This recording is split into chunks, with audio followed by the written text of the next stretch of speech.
Well, hello everyone, and welcome to our April show, April 21st, to Esoteric Today. This is Amber Chamberlain, the Suburban Lightworker, and we have with us today, of course, my gorgeous hostess, Satara Jules Lightbringer. Hello, Satara. Hello, Amber. Well, last month we got really down into it, you guys, around judgment. I hope you had a chance to take a look at that or listen to that. If you haven't, go back. It was a really good one. And it moves us into today's discussion on ego. But before I have Satara talk to us a little bit about ego, from her perspective to get us started, I want to remind you that Esoterics Today with Amber and Satara is your place for modern and ancient esoteric considerations of all kinds. Every narrative, nothing is not included. Not That's a double negative, isn't it? Everything is included relative to the energetic life.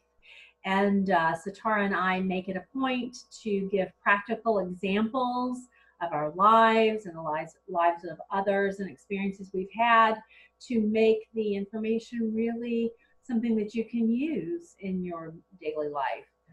Because we are all having third dimensional transfiguring to the fifth and beyond lifetimes right now. And you count on us to interpret some of that with you and give you a bit of a mirror. So all of that said, Satara, when I say ego, what comes to mind? What doesn't come to mind in an awful lot, to be fair. For me,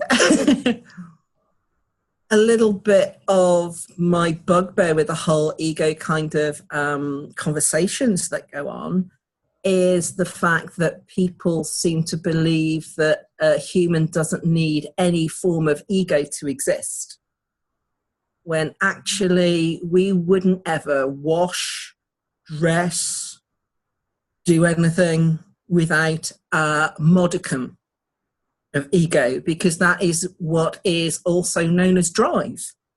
When we talk about having the desire to do something, the drive to do something, that is actually our ego going, wow, we want some of this. That is that intelligent energy that we have within that literally drives the vehicle that is the human suit.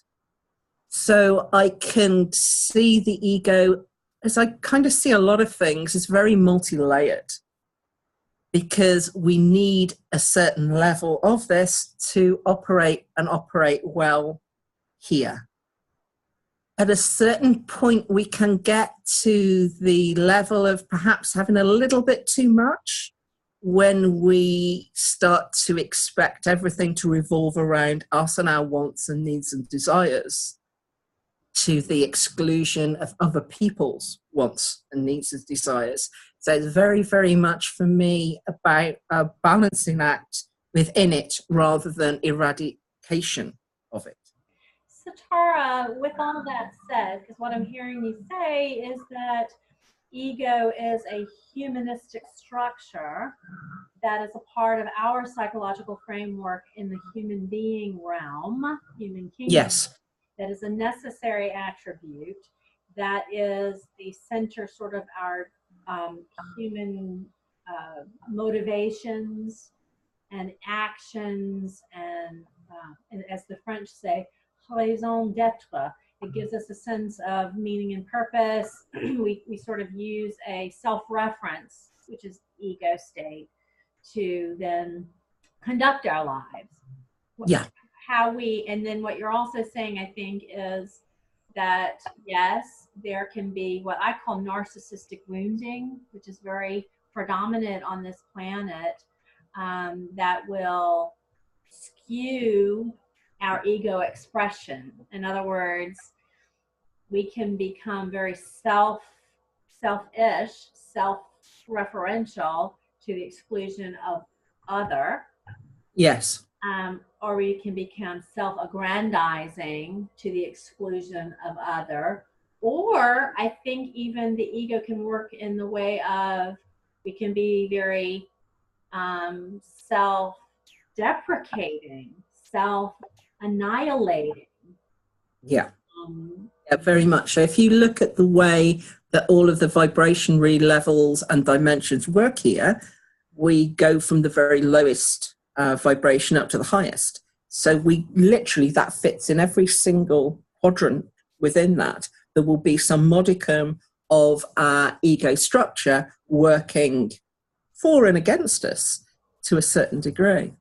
Well, I have a question for you, because one of the things in my great anthropological look-see over those years on some of those Facebook groups, especially the larger ones, what I would run into and see is consciousness teachers from all walks of life referencing ego as in eradicating ego, kill the ego, destroy the ego has no place. And what are they really saying? Because I think that there is, you just pretty much, you know, you addressed why we must operate within an egoic framework.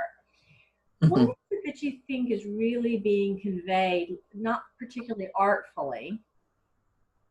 What is it that these, that wide variety of well-meaning, I would say part of our collective, our unity conscious collective, what is it that they're really wanting to establish when they're saying that? They're just really wanting to establish their own balance and the balance that they perceive around them. They want to bring forward that middle line of it's not too much, it's not too little, it's just the right amount. And to be fair, every pathway has got the right amount it needs at the right time anyhow. It's just perhaps what they are perceiving through their eyes as not fitting in with where they perceive it to be. So in a way, it's another form going back to the judgment of others, which is just someone looking where they're at, seeing that where they're at is perfect for them, but not quite seeing that where everybody else is perfect for them too. And I think that's accurate, Satara, because it definitely, it definitely bridges from our discussion last time about judgment. I find those statements very judging of others, to suggest that others need to do anything, much less do anything with their ego. Usually a projection from the self that I would pick up on and think, wow, I think you're, you know, the archery term to sin. Yes. You know, you're missing the mark about what ego structure is and the importance it plays in the human architecture, and how beloved it is, and what a treasure and brilliance of design that makes a human being. It's not something that exists in every kind of being beyond human. It does exist in some other beings and other components of beings, but it's not. It's not predominant. Whereas whereas here it is definitely part of the toolbox. It's part of it, and it's a necessary part of the toolbox. So where else would you like to illustrate how you see ego coming up, whether from a country perspective, at the macro level, in relationship, at a community level, or larger level? Where's a good example of how you've run into ego, the issue of ego lately? Good question. Because it's almost like it's a consciousness ripple that seems to go hand in hand at times with a different part of the world. It's almost like certain egoic qualities have to play out as a race at times. But that makes sense to me, because the way I perceive the different separation in a way that we have here just due to land mass and countries then allows for more different layers to be brought forward within just national pride, should we say. Oh, interesting. So really you can see that ego operates sort of the expression of group ego, Yes. whether it's by a family or a community, um, that there is a wow, you're making me think of what happens when people get together and there is a group thought, Yes. a group ego structure. Yeah. Which is to a certain degree brought in with how every different country has different education systems. So everybody has a certain platform level within that landmass to a certain age. So we will have all learnt exactly the same things at exactly the same time in our age development within that place. And that doesn't necessarily follow that that's anything like somebody at the same age and development in a totally different part of the world will be undergoing. So really, I know it's huge. yeah. Well, we're talking about consciousness then, and Yeah. yeah. So we're talking about. I'm kind of moving around, watching the architecture of what is individual ego, egoic structures, and I guess ego gives me a sense of my individualized beingness, and I can see how that is done at a country level or groups, and I can see how that comes across in racism. I see how that comes across in gender issues. Yeah. Our women are smarter than men are smarter than women. I mean, these very to me, what feel like infantile assumptions or based upon skin color, but but the human architecture of ego is a predominant feature in that, isn't it? Yeah, it can be. And in a way, the way we are educated has taught us set patterns within the programming to explore. So if you think from an incarnation point of view, we will have incarnated into a particular set of structures to be able to explore that without even realizing we're part of a different game because of where we've been placed. So what's an example of that? Because I think we've just spent the last few minutes being rather academic. I feel there's been an academic discussion from the start on this. Put it into, maybe your own experience. I think there was something you were going to tell us about. You were telling me about before the show.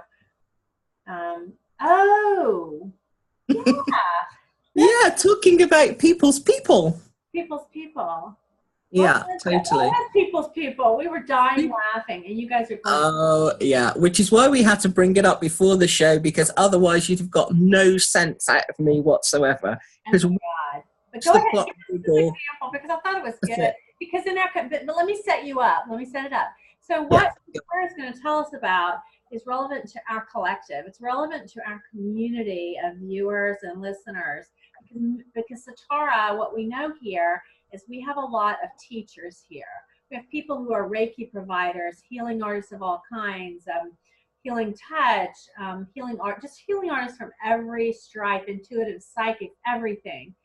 And we have all run into this kind of story that Satara is about to tell. And we've all had the collective, oh my God. To me, it speaks of a particular archetype. Okay. Which is why we've all encountered this archetype. And I was very blessed not to quite be on the receiving end of this, but I was that sort of within the inner circle of a group that came together periodically of different healers and light workers. And a gentleman there, who shall remain nameless, but gave me the best giggle I think I've had in this lifetime, on one occasion came stomping into the meeting late, which was not unusual, to literally call out another female light worker there because she had, and I quote, stolen his people. Now, what he meant by, I'm going to lose it, stealing his people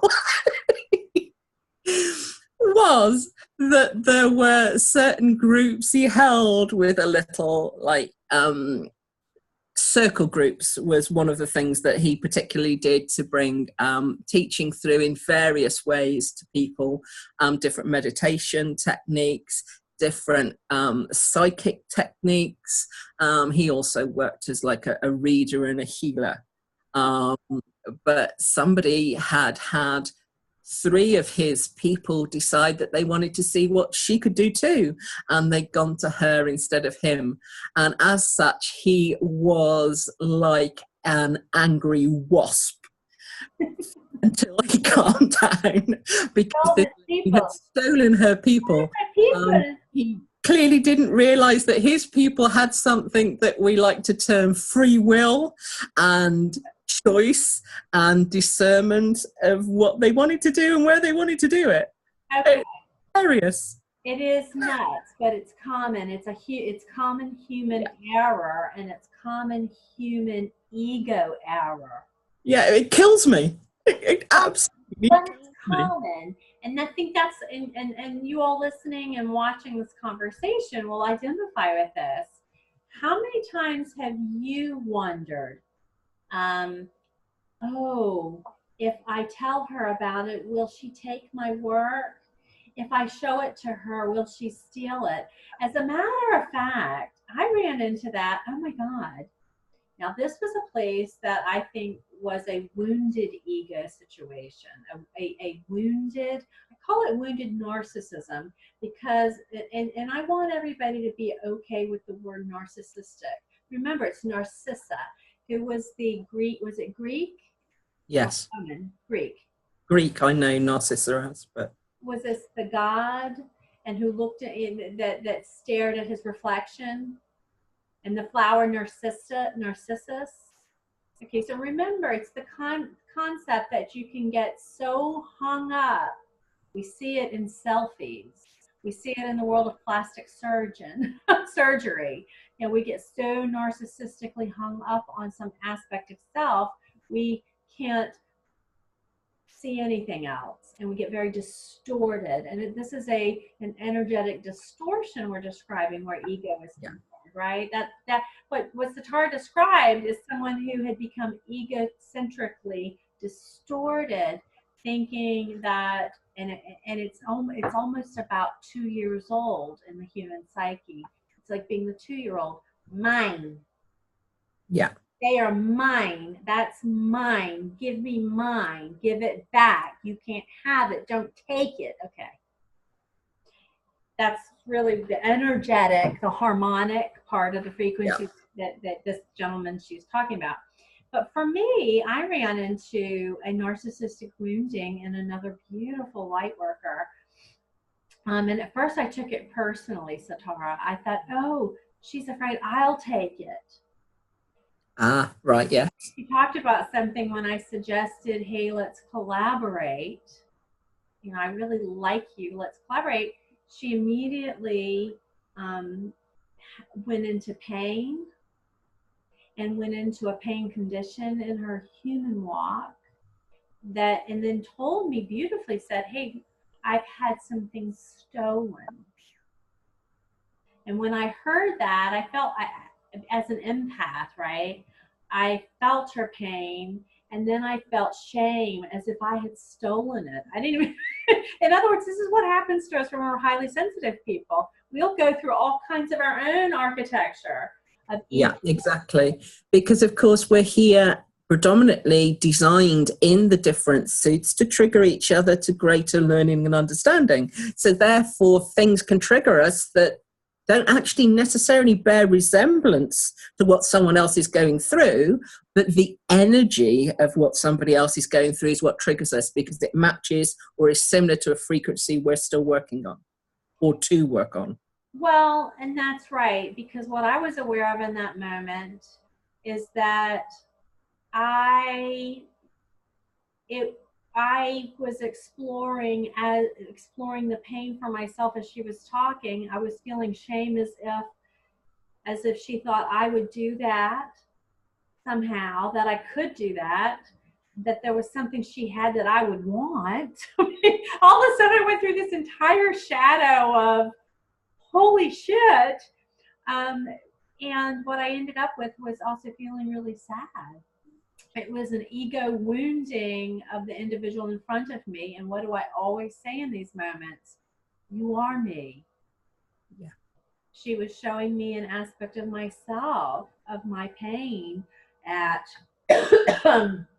at my own ego structure that wants to be heard, that wants to be seen, that wants to be loved and appreciated and valued. And I want my work to be seen, loved, and valued and be meaningful to others. You do too, Sator. Yeah, of course. And that's our ego structure. That's a human being that makes us so exquisitely darling and also prone to suffering.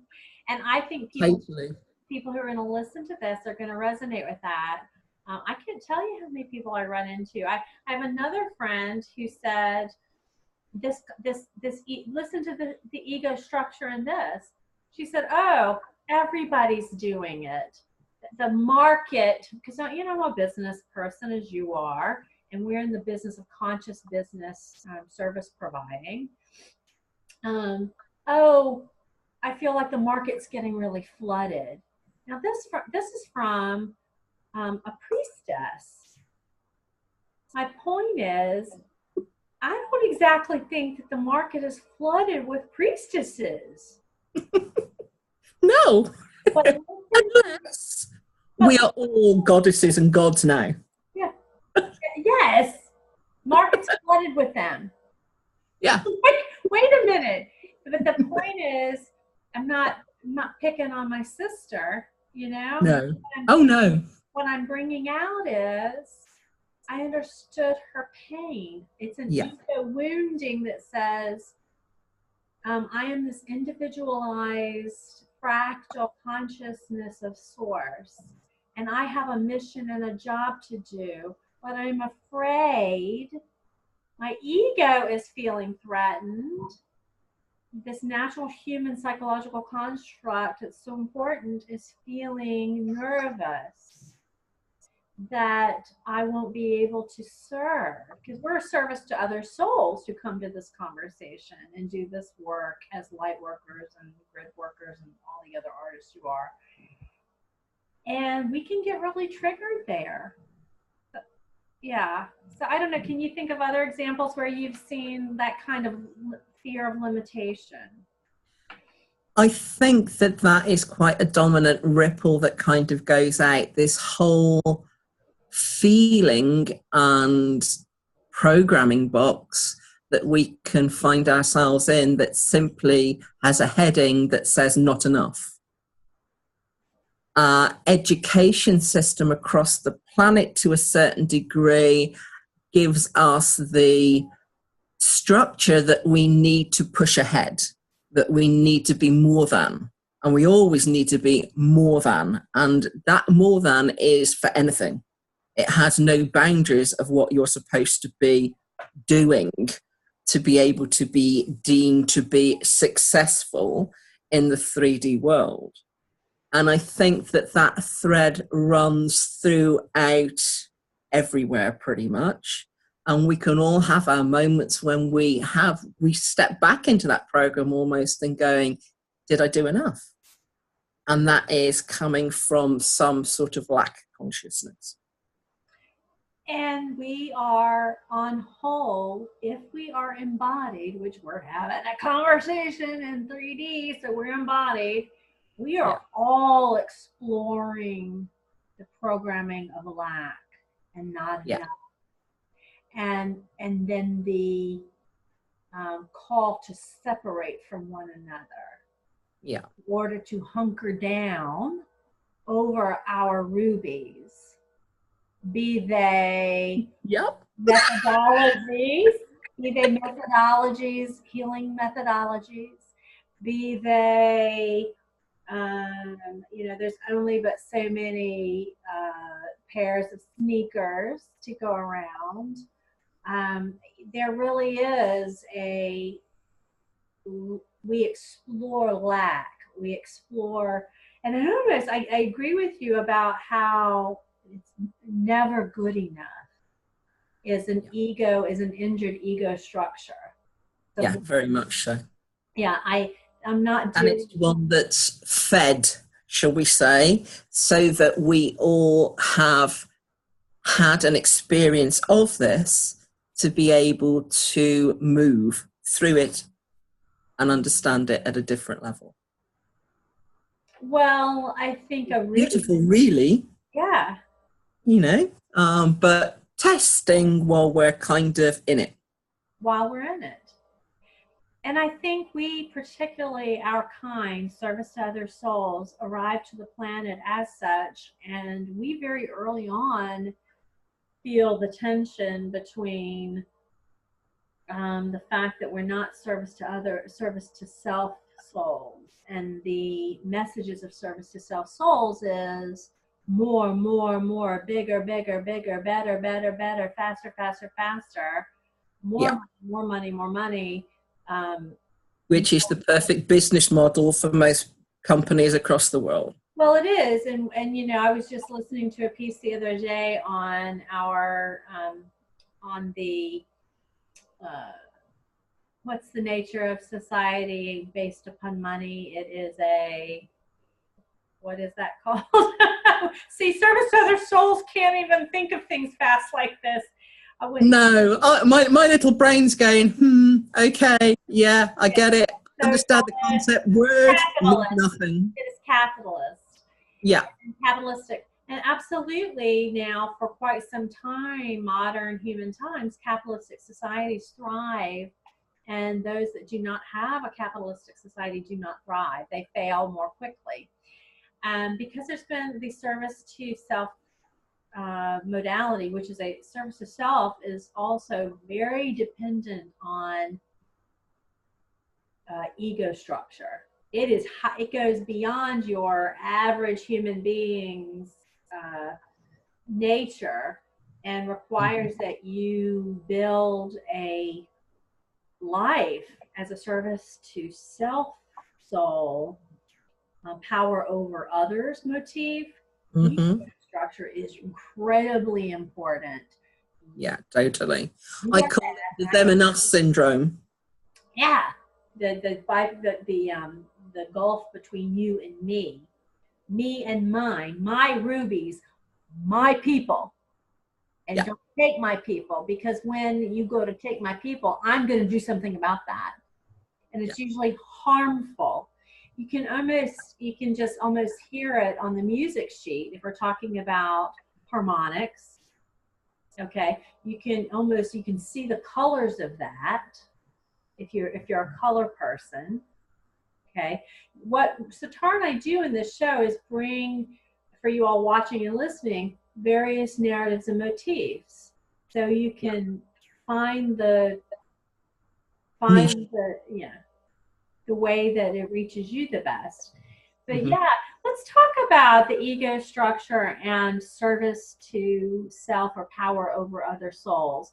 I think we are not used to contemplating them a lot and talking freely about them anywhere, because you hear me say it, we are them, by the way. Of course. And in other lifetimes we were not service to other souls. It's just this lifetime we certainly are, and we have been other times, but not every lifetime.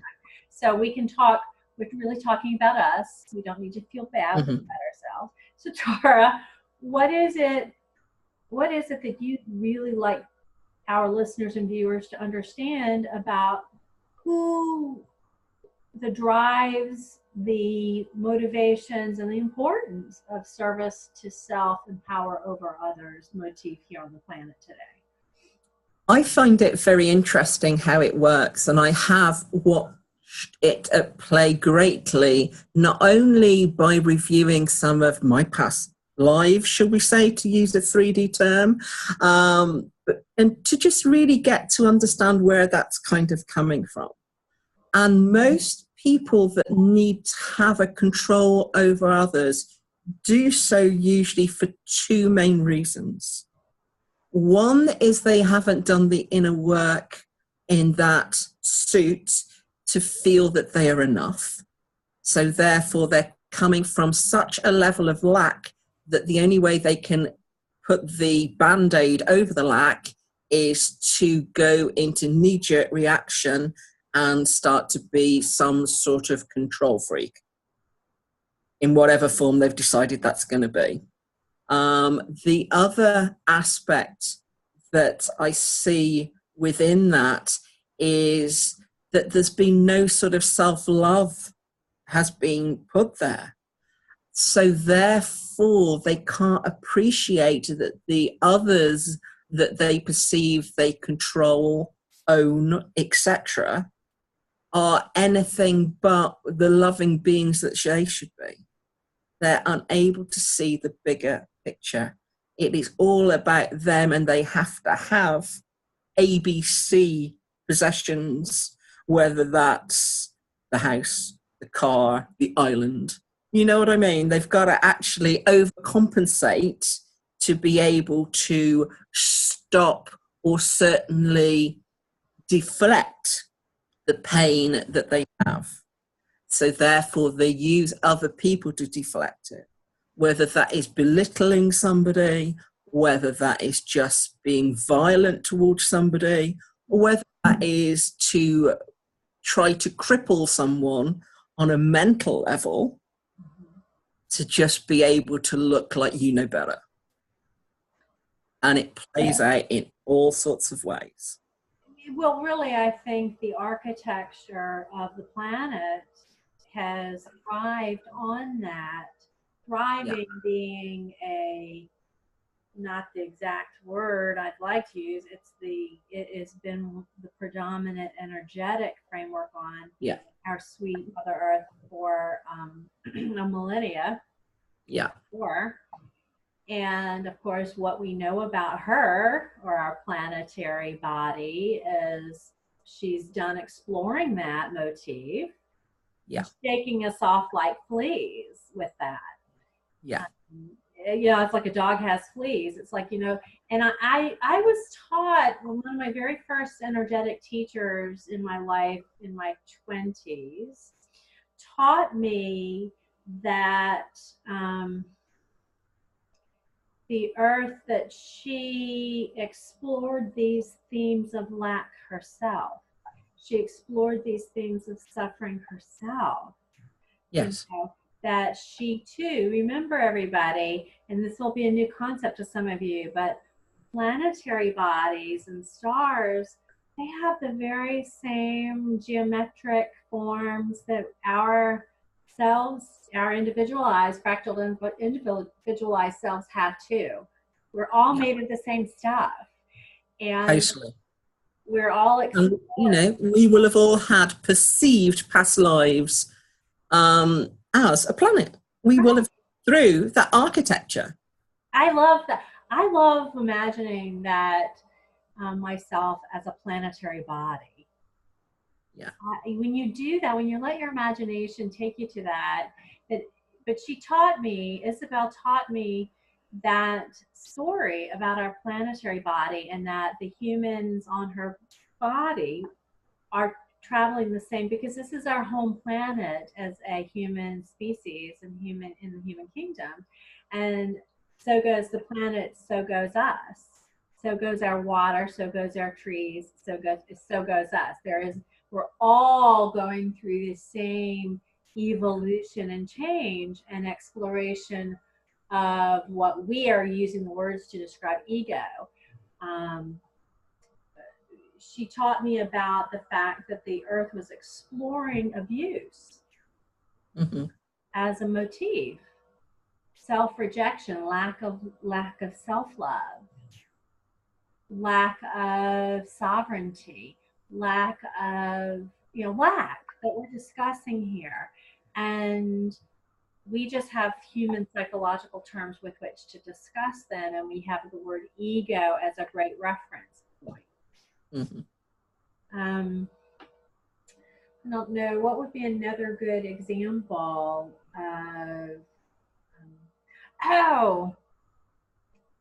so the other thing I was thinking, Satara, is a service to self or power over other soul, which I'm using interchangeably because they are. They're only getting back in this lifetime that they're exploring that, what they're giving out. Of course. It's always a two-way road. And what in these discussions, and then you all listening and the experiences you're having, understand you are having an entirely different experience as a service to other soul. You're having a level of beauty and awareness and delicious exquisiteness that your brothers and sisters exploring service to self and power over others, they're not having it. So now that brings me to this, Satara.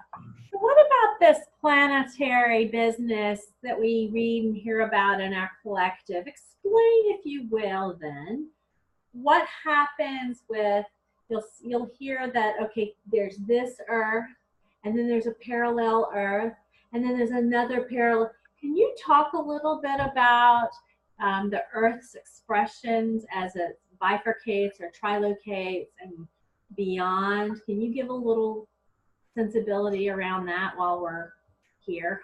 Yeah. I think what you're sort of referring to are two separate parts. So you're looking at the earth through a parallel perspective, and you're also looking at the earth as a dimensional parallel perspective, which is two different ball games, really. Can you talk about them? So when people are talking at the moment about New Earth, yeah, and the fact that this is being built, it's never not been kind of built.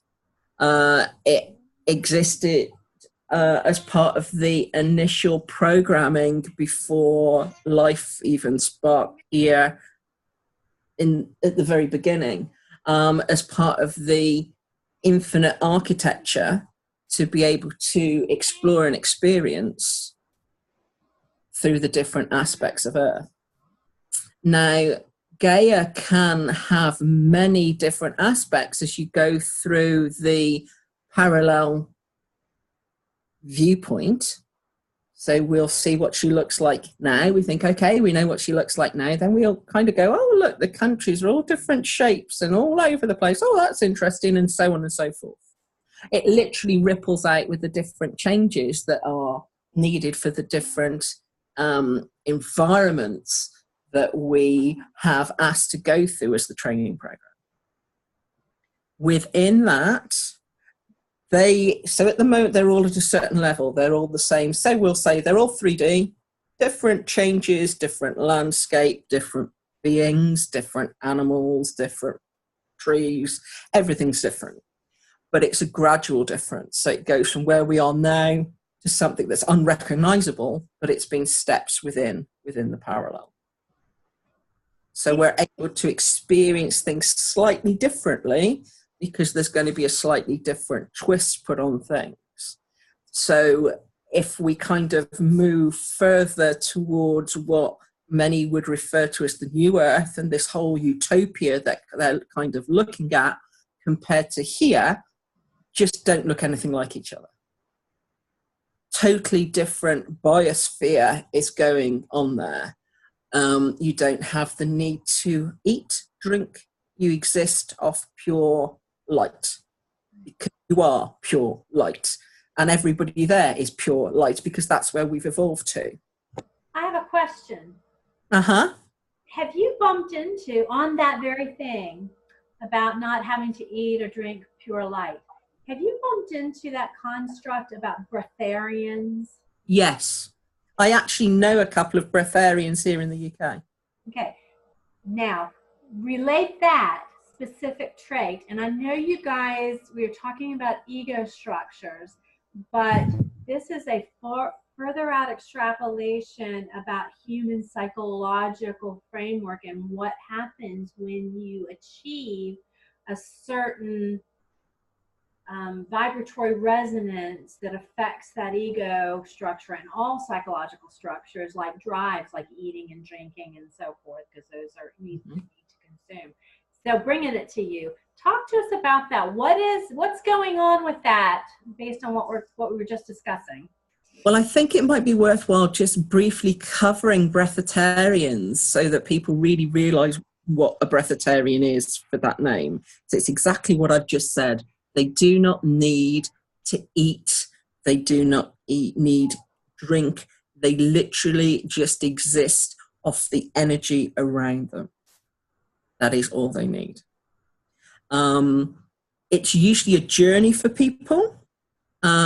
This couple went from being brought up on a regular let's eat everything diet to gradually going towards vegetarianism, veganism, starting to include fasts in that, to go for longer and longer periods of time without the need for food. But what is most interesting with watching these two in particular has been that they've been able to find their natural balance within it. Therefore, they don't gain or lose weight. They're exactly the same as the day they stopped eating. Occasionally, if they feel that raising a toast to something in an environment that they're a part of, they will take water. But I'm talking a sip, not even talking a glassful, because they do not need to have it. It is their choice to kind of make this. Now, what I find most interesting with this is that obviously this is part of their soul agreement to remember this in this physical time now. It isn't necessarily part of the structure here. I've known many, many people who've tried to do this and can't. It has been detrimental to health for them to actually go down that route. But for whatever reason, they've decided they want to try it because they see that somebody else can do it. So therefore, if they can do it, I can do it routine, which doesn't necessarily follow here because, the whole structure of the human is governed to what we have agreed to learn as lessons. So therefore, the structure is what it is. It needs what it needs. Okay, now, the reason I brought that up when I did in the conversation, is because we were talking about the parallel earths. Yeah. And we are experiencing now in this, I would call it an evolutionary experience in the human species, human kingdom. We're experiencing it in gradual, which I quite prefer. Okay? Yeah. Whereas I like to astral travel to explore all the other stuff, have my fractal conversations with self, etc., what have you. We'll talk about more about that on other shows. And C has our own perspectives on this too. I don't necessarily have the urge to not be here and just be there. That the two, that utopia, blah, blah. Now, these breatharian, whatever you just said, is that couple that you were just describing a good example of extremely early vibratory adopters? We could just still see them in the flesh of what's here. Pretty much, yeah. They're only really exploring that one aspect of that. Right. It's just a note. Exploring it and anchoring it, they are. Right. Do you see what I'm saying? So I think what I'm saying to you as viewers and listeners is we have all kinds of humans here. And Satara Might would spell that HU apostrophe MAN.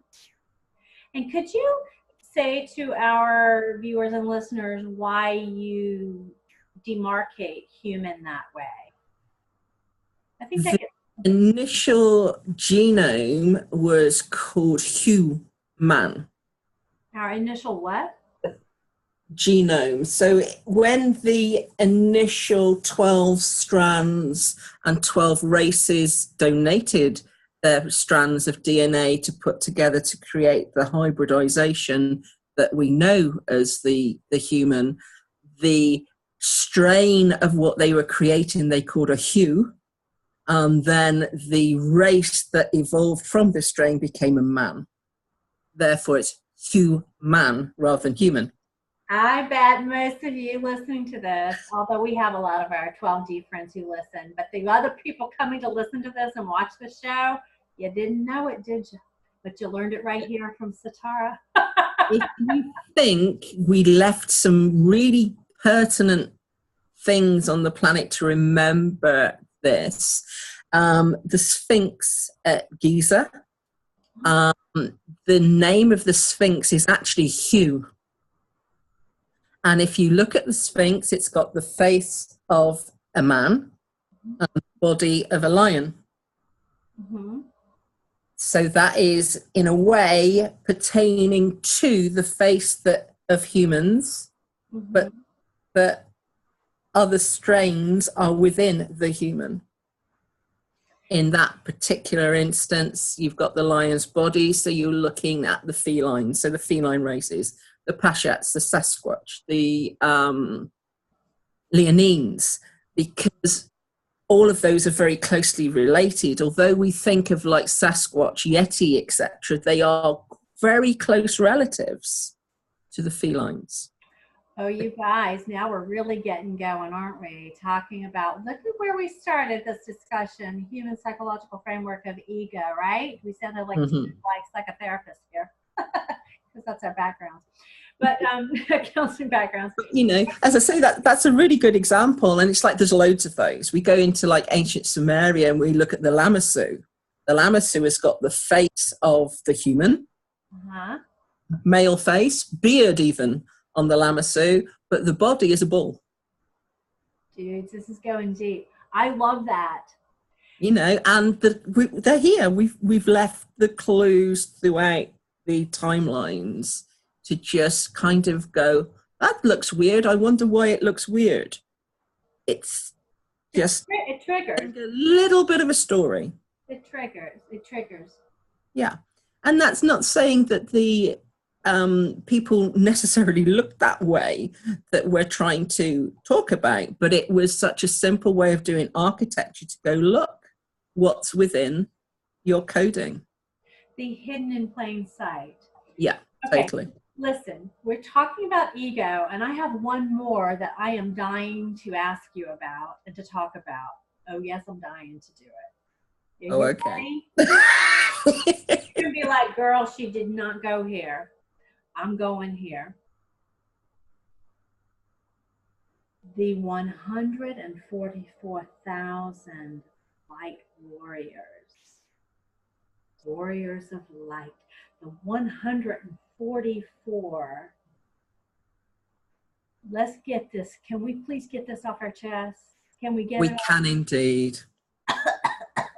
We've just briefly spoken about the 12 strands of DNA that makes up the human, that came through what we would see as the 12 main master races, although I don't like the word master particularly, that decided to get together and what could they possibly merge together to create perfection.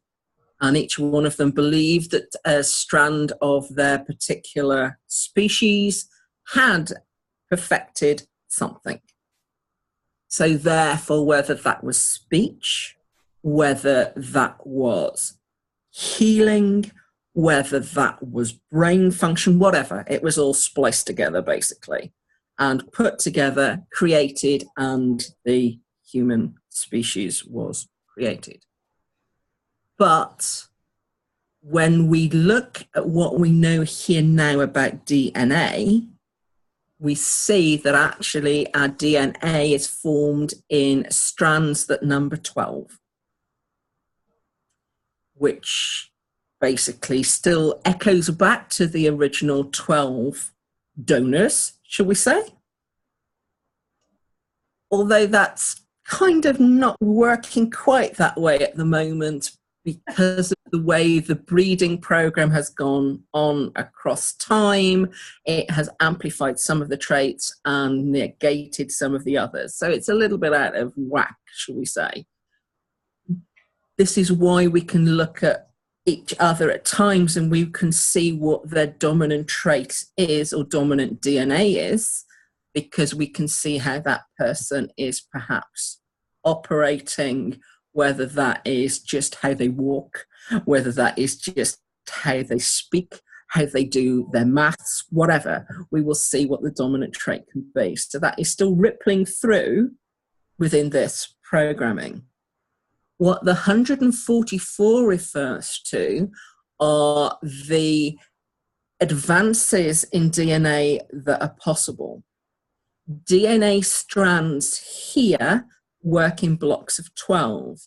However, when all 12 strands are like all firing nicely and balancing and doing exactly what they should do, because work has been done on the different fractal aspects that can assist with turning on that DNA, that then starts to boost up.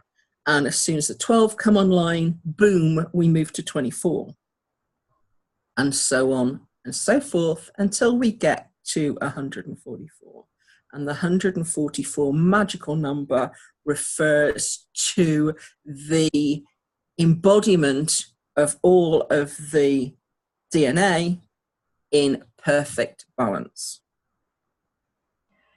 So what we will see from an egoic standpoint on a lot of these chat groups and these Facebook groups and these other environments is a freakish level of ego, of human ego construct. Yeah. Which says that I am one of the 144 souls or 144,000 and you just knew that wasn't exactly right. Yeah, we all are. We all are everything. We have always all been everything, and we will always be everything. Right. So I love that we took you through that pace of discussion. Another way I'm going to offer it is the 12 tribes of Israel. There are always narratives to get at this 12-strand DNA story. Yeah. The 12 will run through every single religious concept available. You're going to find 12. There's also, if you take a look at sort of the monad, when you're talking about causal body and all the bodies, you will see the molecular structures, the 12 structures, and how they descend, or should I say, not devolve, but involution, and how they then rise or evolve or ascend. Now you're starting to get clues as to this construct of ascension that you hear about ubiquitously in our community, right? We're talking about DNA structures, really subatomic particulate structures. Yeah. And there's various spiral or toroidal spin. I'm using clues and I'm dropping breadcrumbs here across. Yeah, very much so. Okay. I'm going to go really basic here, and I don't know if you get the same in the US with things, but I'm going to talk eggs. When we buy eggs here, they're all in dozens, aren't they? Yes. If you go mad, you get a half dozen. They're never called 6, they're a half dozen. Half dozen. Yeah. The 144 within the egg is called a gross. Yes. 12's 144. old measure is a gross. Oh, Gross is, at the time, meant the largest possible denomination. yes. So how perfect is that when it tells you that to get to 144, you've made it? In plain sight. In plain sight. And it's perfect that they've used the egg, because what does the egg represent? The egg of life. Uh-huh. Oh, man, is this getting That good? is your spliced DNA within a shell. Dude, this is so good. So yeah, so you know that everybody who has got dominant avian strands will be going yes, and everybody who's got dominant reptilian strands will be going yes, because the eggs are still present. Because the eggs are still present. And we'll be talking You know, about outer rather than inner, shall we say? right. We'll be talking more, I think, Satara and our guests and with guests as they come too. But we'll be talking more here on this show about our planetary species beginnings via this esoteric model, as described with the DNA, the 12 contributors, and so forth. I think being able to talk, be conversant, and not weird. Oh, I don't know. I quite like weird. I like weird too. In other words, it's like, but it's conversantly weird, as opposed to, I think a lot of times these discussions are cloaked in secrecy, or there's some, the ego, the human ego likes to feel like there's a service to self component and a power over other components that likes to say this is a secret. And you can't come into our secret society, our secret club, unless you do like pay a whole lot of money, or or learn the handshake. Yeah, we know. Yeah, exactly. Right. Do these weird. To me, that crap's weird. Yeah, because it's like, as we've just said, it's all in plain sight. It's all in plain sight, and it's here for everyone. It's waving at us. It's like, hello. Yeah, and I think that's where I think we're going in this show that makes this sort of a very special conversation. And we're coming to the end of our time together to not go on too long. But I think that you all as listeners are getting, and viewers are getting, a real idea of what happens on Esoteric Today with myself, Amber Chamberlain, and Satara Light Jewel Bringer. Like Satara. Light Bringer's good. I cannot say it all, apparently. I've talked myself out. But it gives you a taste of who we are, what we do, how we talk to clients, and how we, and the mission that we have, I think. You just went all over there. But listen, everyone, much love. I think we had a really good discussion on what is ego. Last month was what is really judgment from an esoteric and energetic standpoint. And look at all the beautiful places these discussions take us, Satara. Yeah, totally. Because it's just nice to just try and be as open as possible, and to just work as infinitely as possible without having to be part of the boxes, which my cat is obviously, chiming in about. Cat has definitely enjoyed the conversation today. He has indeed. I know my place. I am just a cat mat. You're a cat mat. Please enjoy this show and share us with your friends. Bring people to the conversation, and have them listen into these very, I think, unusual but delightful and joy-filled conversations on these really highly expanded topics. So Tara, much love. We will do this again next month, and be looking for things in between from us as time goes by. We're going to just get more content going.